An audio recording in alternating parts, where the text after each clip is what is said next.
बिस्मिल्लाहिर्रहमानिर्रहीम। अस्सलाम वालेकुम दोस्तों, मैं हूं Usman Ali. Welcome to my channel. और आज की वीडियो के अंदर हम बात करेंगे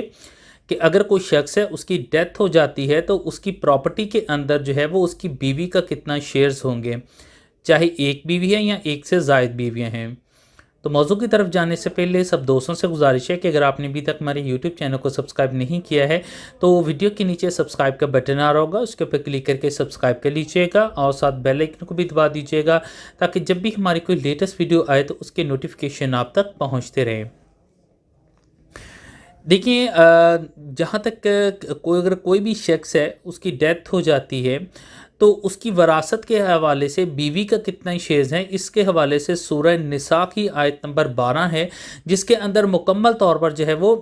बीवी की शेयर्स के बारे में डिफ़ाइन किया गया है कि उसकी शेयर्स कितने होंगे। और यहाँ पर एक बार जहन नशीन कर लें कि कोई भी प्रॉपर्टी है, अगर कोई शख्स डेथ हो जाती है तो उसकी जब भी प्रॉपर्टी की तकसीम होगी तो प्रॉपर्टी की तकसीम उसका, अगर कोई किसी किस्म का कोई कर्ज़ है तो कर्ज़ की अदायगी के बाद होगी।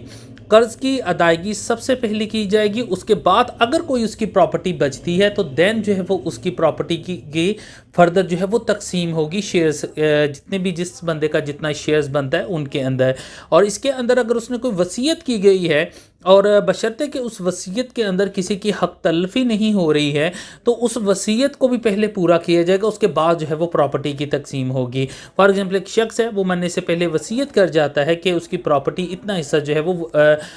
किसी मस्जिद को, किसी मदरसे या किसी चीज़ को जो है वो वक़फ़ कर दिया जाए, तो पहले उस चीज़ को देखा जाएगा, उसके बाद जो प्रॉपर्टी बचेगी उसकी जो है वो वरासत की जो है वो जिसका जितना शेयर्स बनता है उसके अंदर तकसीम होगी।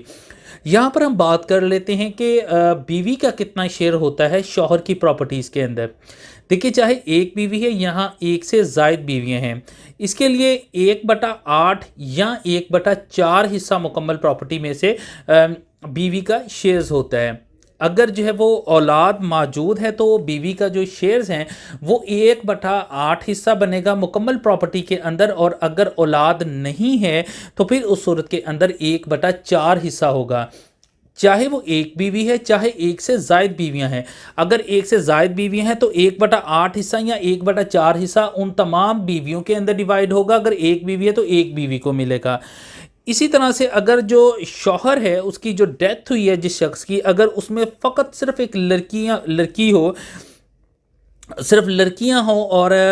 उसके अंदर कोई, उसकी औलाद के अंदर कोई बेटा ना हो, तो उसमें जो है वो 2/3 जो है वो 2/3 हिस्सा जो है वो लड़कियों का हिस्सा होगा, और इसके अंदर जो बीवी का हिस्सा है वो 1/8 हिस्सा होगा, जबकि उसके वालिदैन अगर मौजूद हैं तो 1/6 हिस्सा जो है वो वालिदैन का होगा।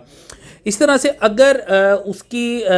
जो शौहर की डेथ हुई है उसकी औलाद के अंदर सिर्फ एक लड़की है तो उस सूरत के अंदर जो है वो लड़की का हिस्सा जो है वो 1/2 यानी निसफ हिस्सा होगा मुकम्मल प्रॉपर्टी में से, और बाकी जो प्रॉपर्टी बचेगी उसमें जो 1/8 हिस्सा है वो बेवा का यानी बीवी का होगा, और इसके अलावा उसके जो शौहर डेथ हुई उसके जो वालिदैन है उसका 1/6 हिस्सा होगा। और इसमें यहाँ पर मैं क्लियर करता चलूँ कि अगर बीवी जो है वो पहले फौत हो चुकी है अपने खावंद से, और तो देन जो है वो उसके बाद फौत हुई है, तो उसमें अगर बाप उसका जो शौहर है वो बाद में डेथ हुई है उसकी, तो इस सूरत के अंदर बीवी का किसी किस्म का कोई हिस्सा जो है वो प्रॉपर्टी के अंदर जो है वो नहीं होगा। इसी तरह से अगर शौहर की डेथ हो जाती है और बीवी जो है वो जायदाद की तकसीम जो है वो करने से पहले शादी कर लेती है तो फिर शौहर की जायदाद में से उसको किसी किस्म का कोई हिस्सा नहीं मिलेगा। हाँ, अगर वो शादी करने से पहले प्रॉपर्टी की तकसीम हो जाती है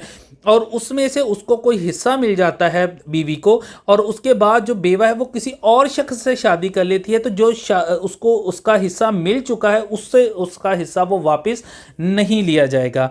सिर्फ अगर जायदाद की तकसीम से पहले शादी कर लेती तो फिर हिस्सा नहीं मिलेगा, अगर शादी हिस्सा ले लिया है उसके बाद आगे शादी कर ली है तो फिर उसमें वापस नहीं होगा। तो इस तरह से जो शौहर है उसकी जायदाद के अंदर से बीवी का 1/8 हिस्सा होगा अगर औलाद है, तो अगर औलाद नहीं है तो फिर 1/4 हिस्सा जो है वो प्रॉपर्टी में से मिलेगा। इस हवाले से सूरह निसा की आयत नंबर 12 है जिसके अंदर जो है वो डिफ़ाइन किया गया है। इस मौजू से मुतल्लिक़ अगर आपका कोई सवाल है तो आप वीडियो के नीचे कमेंट करके पूछ सकते हैं। थैंक फॉर वॉचिंग एंड अल्लाह हाफिज़।